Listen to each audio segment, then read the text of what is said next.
Hosts at mynorthwest.com, all are welcome. Driving it. Whoa! Oh, God, it's a cold. Whoa. I'm so glad Dougie doesn't come out and watch me anymore, Tom. Yeah, or film you. I don't want to be filmed anymore, because then I'm doing completely naked, and you get out of there, it's really cold, and you don't look so good, and you know what I mean? Makes you, well, never mind. I just don't need Dougie pointing things out. Pointing out other things. All right, let's see where you want to start. The fact that Joe Biden says, quote, "We are still falling behind on climate, but U.S. working overtime to lead by example." We have Joe talking about that yet. COP26. That means they've met 25 times. They've been in there blabbing, or what is what's the woman's name? The 18-year-old now. She's 18. Greta Thunberg. Yeah. No. Blah blah blah blah blah blah blah blah blah blah blah. Blah blah blah. Here's some more blah blah blah. State the obvious. We meet with the eyes of history upon us. By the way, Joe just got up from a nap, so he is rocket sharp. Here, are you ready? And the profound questions before us. It's simple. Will we act? Will we do what is necessary? Will we seize the enormous opportunity before us? Or will we condemn future generations to suffer? What? This is the decade that will determine the answer. This decade. The science is clear. We only have a brief window left before us to raise our ambitions and to meet the task that's rapidly narrowing. Yeah. Hey, if he's complicated, he could be on the Tom Curley show. Here he is. It's just some more. It's imperative that we support developing nations so they can be our partners in this effort. Right now, we're still falling short. There's no more time to hang back or sit on the fence or argue amongst ourselves. This is the challenge of our collective lifetimes. The existential threat to human existence as we know it. And every day we delay, the cost of inaction increases. Yeah, right. Okay. No, not necessarily. Depends on who you look at. Yeah. By the way, 100 and some countries that are there, the big ones are not. The people that produce 40% of the greenhouse gases. Let's see. India is not all there. China, no. And Russia, no.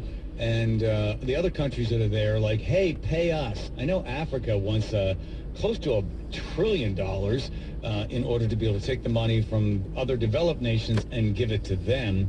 And the altogether trillions of dollars would be transformed and stolen from one group and given to another group in order for them to have to do something to save the world. I guess I shouldn't apologize, but I do apologize for the fact the United States, the last administration pulled out of the Paris Accord, and of course, during the time in April, the first thing I did on the way to see my friend Nadia said over there, because we talked about this before while I was running. By the way, how many of the people that signed the Paris Accord, how many of those countries actually met any of their goals? Well, they're in the process of meeting. No. How many of them did it? How many have done it? The answer is zero. In the process. Zero, yes. right. They're always, they haven't. That's why there's the 26, Tom, because they're in the process. No one has hit it. Yes, no one's hit it. It's true. And it's amazing. It's amazing. They're getting amazing. But they're getting better. It may not be they're getting better fast enough, but they are making the effort. How is England going to heat their homes this year? Do you know what they've told them? I don't know what the latest coal. is. They're using coal. They're going to be using coal. They're going to be using oil. Any way to heat your home, any way to be able to provide any sort of energy. They don't have a cheaper form that is renewable yet. So that's not in. Yeah. So what you would do is get the government to come in and start to tax or something, or you could adopt and adapt. That's what humans have been able to do for years. So why not do that as opposed to transferring money from one group and giving it to another group, or coming up with this sort of stuff where the government makes a determination about what industries they're going to support or not support on this. They get together on this thing every right. But if you look at the UN came up with their thing and said, if we do nothing, yes, we're going to see a 3-degree increase by 2150. And they said at that point, it's going to cost 2.6% GDP across the world. But at the same time, you could raise the level of the dikes, you could do anything to start to cause trillions and trillions and trillions of dollars in lockdown, and the people who would be hurt the most are the poorest nations. But again, get them all together, get into Glasgow, and talk, blah, blah, blah, blah, blah, right? Well, the thing is, no, I think they're noble intentions, and the question is, does humanity, and I'm talking about everybody, you're right, Russia and China, not at the G20 summit and all that, it's going to take humanity to make the decision that we are going to bite this particular bullet, and I don't know if we ever will finally get around to that because we're so short-term oriented that it won't be until it is a short-term response, and then by that time it may be too late. Is this the same short-term that Al Gore told us about all of the glaciers and everything was being melted? And all his numbers, and none of them have come true? No, and none of them have come true? Right, yeah. I mean, you look in the Arctic Circle there, it's not the same. Now, the significance of today, and I don't know why we played such lengthy cuts from Joe Biden, because really... Because we're trying to be boring and complicated at the same time. It's okay. Well, mission accomplished, as George Bush said. So the key here, though, is that he is re-entering the United States into this arena. He is apologizing for Donald Trump's abrupt withdrawal. Now, you can agree with him or disagree, but the significance is that we're back, on the train. And so a lot of the discussions are, how trustworthy is the United States seen as a partner in fighting climate change by other nations? And they say, not really, because if Joe Biden is a one-term president and Trump is a one-term president and we lurch back and forth, can we really become the leader in this? And there's reason for skepticism. Let me ask you this. We pulled out of the Paris Accord, but yet we then became the number one supplier of energy around the world. We became energy independent. We also, our CO2 output has been dropping since 2007. So these other guys were in this accord, right? Yeah. Although we in the United States, if it was a treaty, would have to be passed differently. And Biden gets back in again. So now we're back in with everybody else, also not hitting goals prior to being out of it, which Trump saw as a way of putting us at a disadvantage. Look at England and see how Germany will do. By the way, Putin loves this because now Germany is turning around to Putin and saying, can we please have some more energy? Can we please have some more gas? Can you please be able to provide more and more for us? Saying there's Putin, there's India, and there's China going. And China's saying, oh, you know what? We'll start to reduce by what, 2050? Is that when they said they're going to reduce it? No, it's a 10 years difference. We're shooting for 2050, and they're shooting for 2060. Yeah, right. But they're producing CO2 every single year as they build another coal-burning plant or oil-burning plant or some other thing. So they continue to produce all this sort of stuff while the rest of these people are in there feeling guilty about it or backslapping each other that, we're really going to do something to save the planet. At the risk of this being complicated, China is in a different, decade of the Industrial Revolution. India's pointing out this too. Yeah, you guys are all well and good, United States, who's led the world in this kind of stuff. Now you say, okay, now everybody start cutting back. Wait a minute, we haven't had that whatever the second or third or fourth wave of the Industrial Revolution where we got to have all our necessary polluting industries, and so there is a kind of I don't know, it's like a con game, except that I do think there are real-world consequences. But yeah, they're saying it's real easy for you guys to say because you've already built up. Now you built up your basic manufacturing factories and all of that. We haven't gone through that stage, so it's unfair for you to then cripple us when we are still in an earlier stage of our economic development. Right. I understand. They're not all there. They're not all there. And that's why this is the 26th year. Everybody flies into Glasgow. They do this sort of stuff. They make these speeches, and then they walk away, and they realize, gosh, it's a lot harder to implement these plans than to just sit there and talk about them. So, and it's not an existential threat. We've heard from Al Gore, who's made millions of dollars off of this canard. And then you have, whatever her name is. Wait a minute. What do you mean by... Canard. You don't think Al Gore has made millions and millions of dollars off of this canard, Tom? I don't know anything particular. I mean, I know he made the movie and he won the Oscar. But, I mean, I'm talking about climate change in general. I don't care about Al Gore specifically. But do you think the whole climate change concern is a canard? I think when you refer to it as an existential threat that it's going to end in 12 years, yeah, I do. Okay. Because I thought it was supposed to end in the year 2000. We were supposed to have the If we all hadn't of the done gigantic anything, we'd be in a lot worse shape. That's the point. And Right. so what we're doing is we're shooting these goals, and if we come up and we only meet 50% of the goals, are we in worse shape? No. Uh-huh.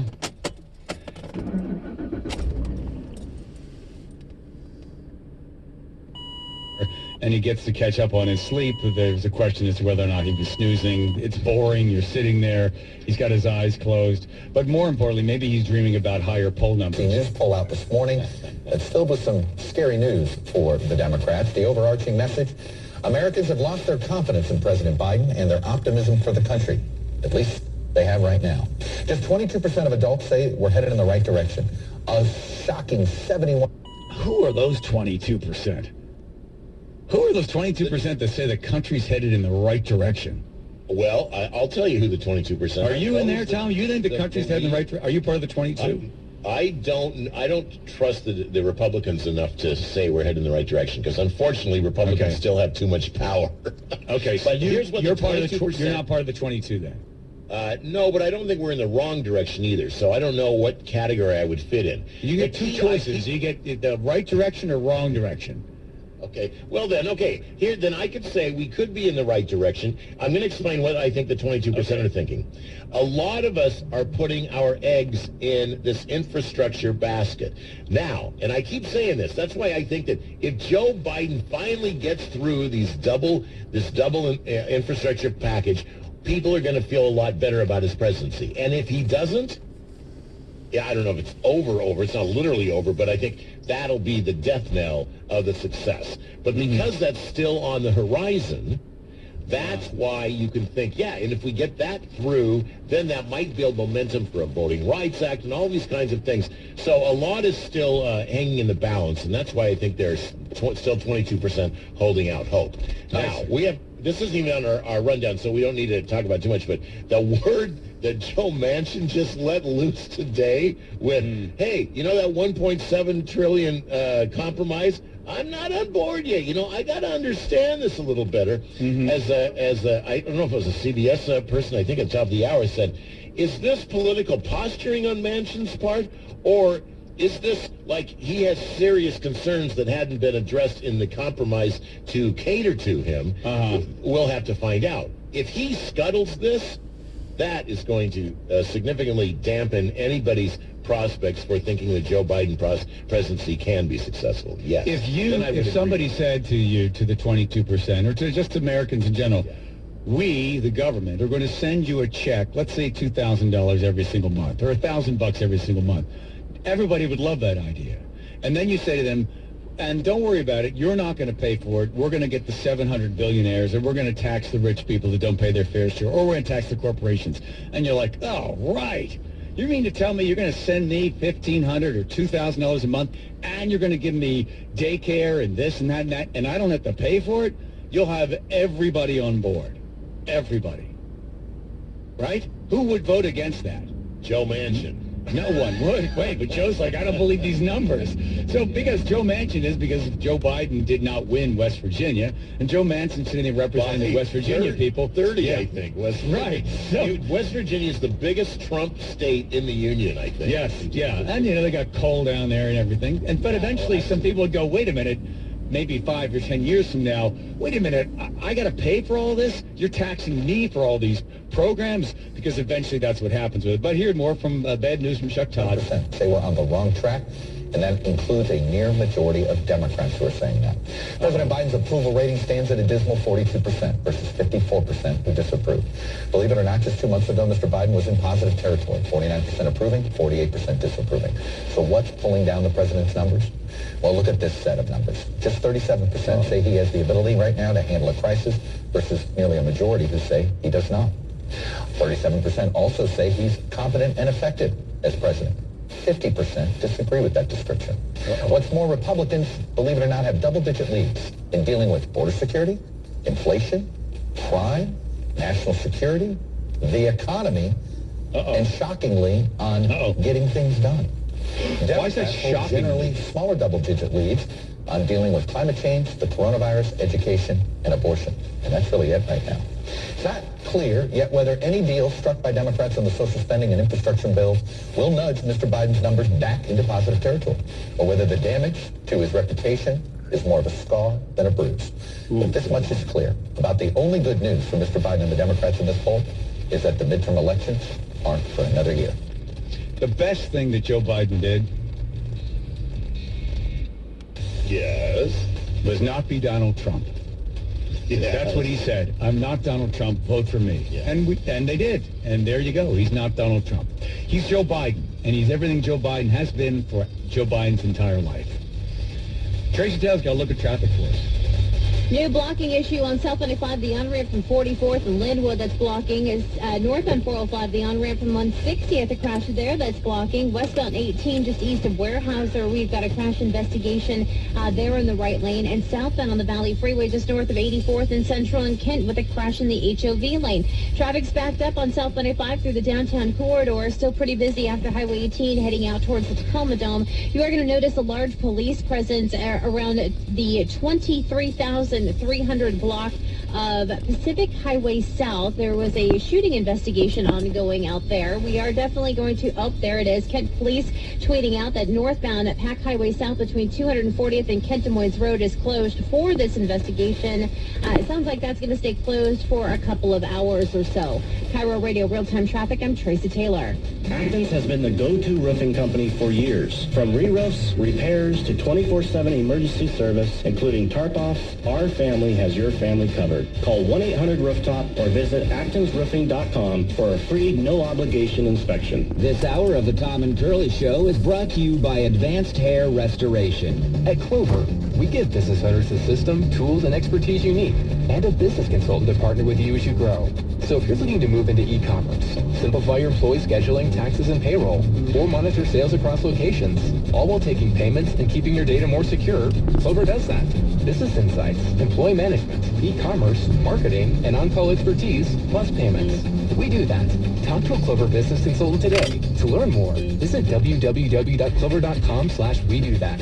If your home gets flooded during a storm or your tub has a leak, you need to act quickly. Call Seatown Electric Plumbing, Heating, and Air for emergency water remediation services anytime, day or night. Seatown specialists are there for you whenever disaster strikes. And right now, get $50 off any service. Call 206-202-3738. That's 206-202-3738. Or go to SeatownServices.com. Call Seatown Electric Plumbing, Heating, and Air. Get your bladder back. Tired of always having to run to the bathroom? Exonics Therapy is here to help. Exonics is the alternative to pills and pads. It works to get your bladder back to normal function. Stop feeling like you always have to be close to a bathroom and start living your life the way it used to be. Get your bladder back. Find out if Exonics is right for you at Exonics.com. That's AXONICS.com. Results and experiences may vary. Consult your doctor. For more information about safety and potential risks, go to Exonics.com. Whether you're dealing with symptoms of low testosterone or ED, you need help from a real healthcare professional, not some internet pop-up that won't meet you face-to-face or diagnose your unique needs. So I want to tell you about Revive Men's Health, a group of healthcare professionals who for the last 10 years have specialized in treating low T and ED. Revive will do a comprehensive health assessment, required blood tests, listen to you, and meet your needs with effective, safe treatments for low T and ED that go beyond what pills can do on their own. Revive Men's Health specializes in custom treatments for men. So what are you waiting for? It's time to rethink your approach to ED and low T. To celebrate 10 years of helping improve the lives of men, Revive Men's Health is offering initial consultations for just $49. Call 206-529-1111 to schedule a personalized and confidential consultation today for just $49. That's 206-529-1111 or visit ReviveMen'sHealth.com to schedule an appointment. Don't waste your time with a real estate agent who's just going to throw your home on the MLS. His only strategy is a hope and a prayer that it sells. That's not a strategy. If you don't call Wes Jones at sellwithwes.com, you're leaving money on the table. That's right, Dory, and I pay on average between $6,000 and $7,000 out of my own pocket to prep and market your home. And that's really what it takes to get top dollar in this market. And with all that, what's included is international marketing exposure, your pre-inspection, a home warranty on your property, high-end video, photography, and 3D tours, staging solutions, advertising, digital marketing, all of this, you still get our flexible commission rates and our 24-hour cancellation agreement. Choose the agent who will invest in you. Wes Jones with Keller Williams will sell your home for more money like he has for 400 other Cairo listeners. Go to sellwithwes.com and interview Wes. I guarantee you'll be happy you did. Go to sellwithwes.com. Sellwithwes.com. At Regions Blue Shield, your experience always comes first. That's why we focus on helping our members and building lasting, meaningful relationships. Whether you're writing code, repairing highways, or running a household, we do everything we can to make your life and health easier. That means simplifying healthcare so it's easier to navigate, making sure quality, affordable care is always in reach, going the extra mile when you need our help, and putting guidance and support